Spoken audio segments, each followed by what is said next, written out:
Question में हमें दे रखा है, कह रहा है यदि एक घन का संपूर्ण पृष्ठीय क्षेत्रफल, तो घन का संपूर्ण पृष्ठीय क्षेत्रफल आपको मालूम क्या होता है? घन का संपूर्ण पृष्ठीय क्षेत्रफल होता है 6a²। ये हमें दे रखा है कितना? 24। तो कह रहा है इस घन का आयतन क्या होगा? आयतन यानी एक क्यूब, ये पूछा गया है। तो यहाँ काटोगे 6 चौक 24, स्क्वायर हटेगा रूट लग जाएगा, तो ये किसका वर्ग होता है? 2 का। और 2 का क्यूब कर देना है आपको, तो 2 का क्यूब कितना हो जाएगा? 8। तो 8 आ जाएगा आपका उत्तर, 8 घन इकाई। ठीक, ऑप्शन नंबर ए। दूसरा देखो, कह रहा रानू 12 सेंटीमीटर व्यास और 21 सेंटीमीटर ऊंचाई की एक बेलनाकार बोतल में स्कूल में पानी ले जाती है, तो उस पानी की मात्रा निर्धारित कीजिए जो वह स्कूल बोतल में ले जाती है। तो पानी की मात्रा पूछी गई, यानी आपको क्या निकालना होगा? आयतन निकालना होगा। तो आयतन क्या होता है? बेलन का आयतन क्या होता है? πr²h। बेलन का आयतन πr²h। ठीक, तो r आप व्यास दे रखा है कितना? 12। तो त्रिज्या कितनी हो जाएगी? 6। तो 6 का स्क्वायर यहाँ पे रखो, प्लस गुणे h कितना दे रखा है? ऊंचाई 21, और पाई का मान आपको मालूम 22/7। तो 22/7 गुणे 6 का वर्ग 36, और 21 7 से काटो, 7 3 21 और 22 3 66, 66 गुणे 36। तो सभी में इकाई का अंक अलग अलग है, यानी इकाई के अंक से अगर आप जाना चाहोगे तो जिसमें 6 है वही आंसर हो जाएगा, यानी ऑप्शन नंबर सी।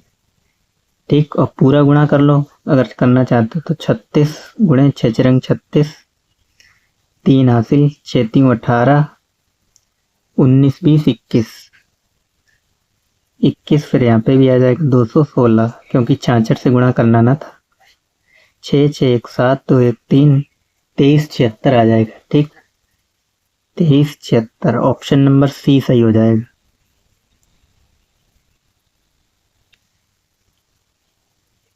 तीसरा देखो, पढ़ो क्या दे रखा है। त्रिज्या के बराबर ऊंचाई और 5 सेंटीमीटर तिर्यक ऊंचाई वाले शंकु का आयतन पूछा गया है। तो देखो फॉर्मूले तो आपको याद ही होना चाहिए। शंकु का आयतन क्या होता है? 1/3 πr²h। अब चूंकि सारे आंसर पाई में दे रखे हैं, अब इससे तो कोई लेना ही देना नहीं है, यानी हमें पाई का मान लगना ही नहीं है। और शुरू में हमसे ये कह रहा है कि त्रिज्या के बराबर ऊंचाई, यानी जो h बराबर है वो r, h और r दोनों बराबर हैं आपस में, और आपको l भी दे रखी है कितनी? 5। ठीक, और आप ये भी जानते हो कि l² बराबर होता है h² प्लस r²। यहाँ से अगर रूट हटाओगे तो ये कितना हो जाएगा? यानी l बराबर अंडर रूट के अंदर h² प्लस r²। अब चूंकि दोनों बराबर ही हैं, h बराबर r, तो हम यहाँ पे नहीं लिख सकते हैं, h की जगह भी r लिख दो, r² plus r² under root के अंदर। तो ये कितना हो जाएगा? 2r², और इधर आपका l चल ही रहता, तो √2r ये इस बाहर आ जाएगा, यानी, और l कितना दे रखा था आपको? 5। तो r आपकी निकल आई, r कितनी आ जाएगी? r बराबर आ जाएगा 5/√2। ठीक, अब दोनों का मान हम रख देंगे किसमें? फॉर्मूले में रख दो, सॉल्व कर लो, उत्तर आ जाएगा।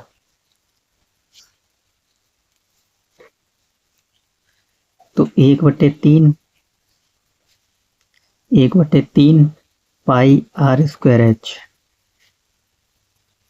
तो h की जगह भी r रखोगे, यानी इसका क्यूब हो जाएगा। तो 1/3 πr³, और r आपने कितनी निकाली है? r हमने निकाली है कितनी? 5/√2 लिख दो, 5/√2। 1/3 पाई 5 का क्यूब कितना होता है? 125, और √2 का क्यूब करोगे तो 2√2। ये गुणा कर लो, 3 दूनी 6, 6√2, और ऊपर 125 पाई। ठीक, अब इसके आंसर आपको दिखाई नहीं दे रहा होगा सर, कि आप बोलोगे सर ऑप्शन तो कुछ अलग ही लिखे हैं, वहाँ पे क्वेश्चन मार्क लिखा है, तो ऑप्शन जो है वो टाइप नहीं हो पाए। तो इधर आपको देखो दिखाई दे रहे होंगे दूसरा क्वेश्चन, इधर सेम ऐसा ही, इसके ऑप्शन जो है आप मिला लो। ऑप्शन नंबर कौन सा सही हो जाएगा? डी वाला। ठीक, अगला देखो, यदि किसी घन के पृष्ठ का परिमाप दे रखा है 40 सेंटीमीटर, तो घन के किसी भी पृष्ठ का परिमाप कितना होता है? 4a, और यही दे रखा है 40। तो भुजा आपको पता चल गई कितनी? 10, यानी घन की भुजा मालूम चल गई 10 है। तो हमसे पूछा है आयतन ज्ञात कीजिए, तो घन का आयतन होता क्या है? 1 क्यूब, यानी 10 का क्यूब कितना हो जाएगा? 1000। सेंटीमीटर दे रखा तो सेंटीमीटर क्यूब लग जाएगा। ऑप्शन नंबर ए आपका सही हो जाएगा। अगला देखो, पढ़ो क्या कह रहा है। 3 सेंटीमीटर व्यास की शीशे की एक गोलाकार गेंद को पिघलाया जाता है और 3 गोलाकार गेंदों में बदल दिया जाता है। इनमें से 2 गेंदों का व्यास क्रमशः इतना इतना दे रखा है, तीसरी गेंद का व्यास दे रखा है। तो देखो कुछ नहीं है, आपको एक गोली दे रखी है, इसका व्यास यानी इसका व्यास दे रखा है 3 सेंटीमीटर। इसको जब पिघलाया गया तो कह रहा है 3 चीजें बनाई गई, 3 छोटी छोटी गोलियां बनाई गई, और उनका भी 2 का व्यास मालूम है, एक का 3/2 और एक का 2। तीसरे का हमें नहीं मालूम है भाई, हमें ज्ञात करना है तीसरे वाले का। तो आपको जब मालूम होगा, जब भी हम किसी चीज को पिघलाते हैं और कुछ भी चीज बनाओ तो उनको हमेशा आयतन बराबर रहता है, तो आयतन बराबर लग दो दोनों का। तो आयतन होता क्या है? गोले का आयतन होता है 4/3 पाई आर क्यूब। अब जब 3 गोले बनाए, आपने 3 गोलियां बनाई, तो इनका भी यही तो आयतन होगा 4/3 पाई R1 क्यूब, 4/3 पाई R2 क्यूब प्लस 4/3 पाई R3 क्यूब।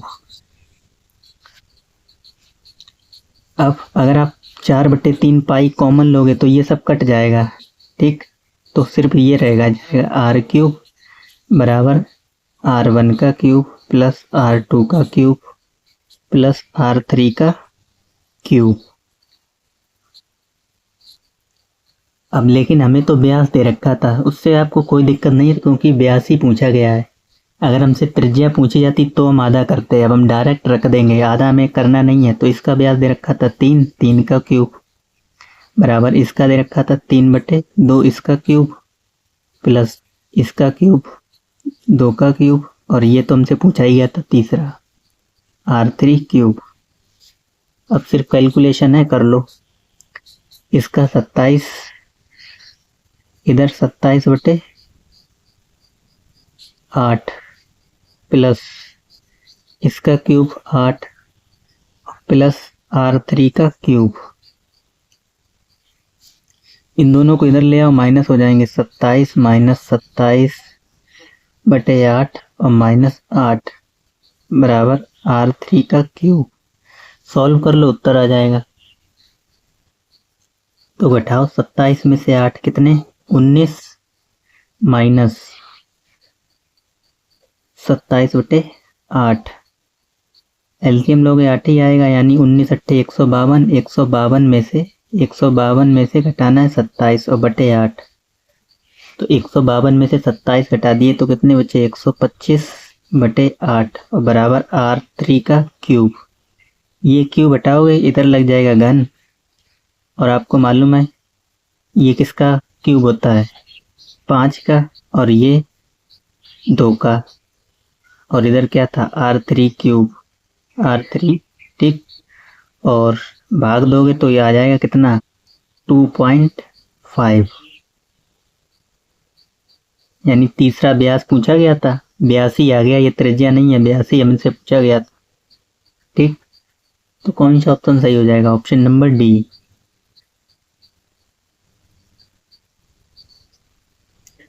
अगला पढ़ो, करा एक कंपनी द्वारा एक पार्क में 10 मीटर ऊंचाई और 48 मीटर व्यास का एक शंक्वाकार तंबू लगाया गया था। तो तंबू का वक्र पृष्ठीय क्षेत्रफल ज्ञात कीजिए। आपको एच दे रखी है कितनी 10 और डी दे रखा है व्यास कितना 48। तो डायरेक्ट लिख लो आर दे रखा है यानी 48 का आधा 24। ठीक, त्रिज्या में मालूम हो गई 24। तो वक्र पृष्ठीय क्षेत्रफल क्या होता है शंकु का पाई आर एल। ठीक, अब सारे ही आंसर पाई में दे रखे हैं तो मल्टीपल को कोई मतलब ही नहीं रह गया। वैसे आप मल्टीपल से चेक कर सकते थे। तो यहाँ से आपको निकालनी पड़ेगी, क्या निकालनी पड़ेगी एच वो एल। तो एल बराबर होता है क्या अंडर रूट के अंदर H square plus R square यानी 10 का स्क्वायर 100 और 24 का स्क्वायर 576। तो जोड़ोगे ये जाएगा 676 और 676 किसका वर्ग होता है 26 का। तो त्रियक ऊंचाई निकल आई हमारी कितनी 26। अब मान रखने हैं खाली, पाई का तो रखना ही नहीं है। आर थी 24 और ये थी 26। तो यूनिट डिजिट से काम चलेगा बिल्कुल। 4 छंग 24 जिसमें 4 आ जाए लास्ट में भाई उत्तर है, क्योंकि सबके यूनिट डिजिट अलग अलग है। ठीक, तो 624 आ जाएगा, गुणा कर लेना 624 पाई। Option number D. इसमें देखो क्या कह रहा है, एक ठोस घनाभ को पिघलाया गया। एक ठोस घनाभ को पिघलाकर कई घन बनाए जाते हैं। यदि घनाभ की लंबाई चौड़ाई और ऊंचाई इतनी इतनी हो तो प्रत्येक घन की 4 सेंटीमीटर गहराई है। यानी कहने का मतलब है उसको हम घनाभ को पिघला रहे हैं और हम घन बना रहे हैं। घनाभ को पिघला के घन बना रहे हैं। कोई भी चीज पिघला के कोई नई चीज बनाई जाती है, आपको मालूम है क्या चीज रखते हैं आयतन बराबर रख देते हैं उसका। ठीक, और लेकिन हम 4 सेंटीमीटर भुजा का घन बना रहे हैं तो आयतन दोनों बराबर रख दो। घनाभ का आयतन लंबाई गुणे चौड़ाई गुणे ऊंचाई और तीनों ही दे रखी है। तो लंबाई कितनी है 20 गुणे 16 गुणे 8।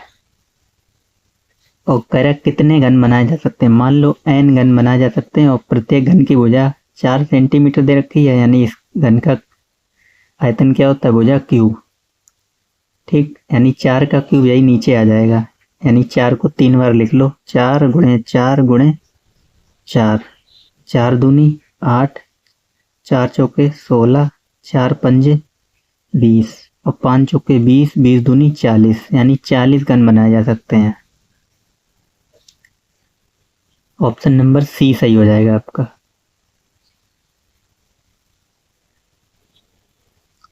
सेम ये भी क्वेश्चन है, पहले आप खुद से करके देखो, ये तो खुद से लग ही जाएगा, सरल है। पढ़ो क्या कह रहा है। कह रहा है यदि 12 सेंटीमीटर त्रिज्या और 24 सेंटीमीटर ऊंचाई वाले एक शंकु को पिघलाकर 2 सेंटीमीटर त्रिज्या वाले गोले कितने ठोस गोले बनाए जा सकते हैं। तो इसमें भी आयतन बराबर रखना है। शंकु का आयतन होता है 1/3 पाई आर स्क्वायर एच और हम गोले बना रहे हैं, गोले का आयतन होता है 4/3 पाई आर क्यूब। कह रहा है कितने गोले बनाए जा सकते हैं, मान लो n गोले बनाए जा सकते हैं। और आपको इधर दे रखा है क्या, देखो ये चीज कैंसिल हो जाएंगी, पाई से पाई खत्म, ये 3 से ये खत्म, इधर बचा आर स्क्वायर एच और इधर are cube 4r cube n।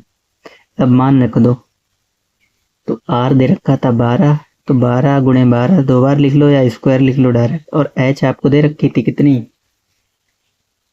H हमें दे रखी 24।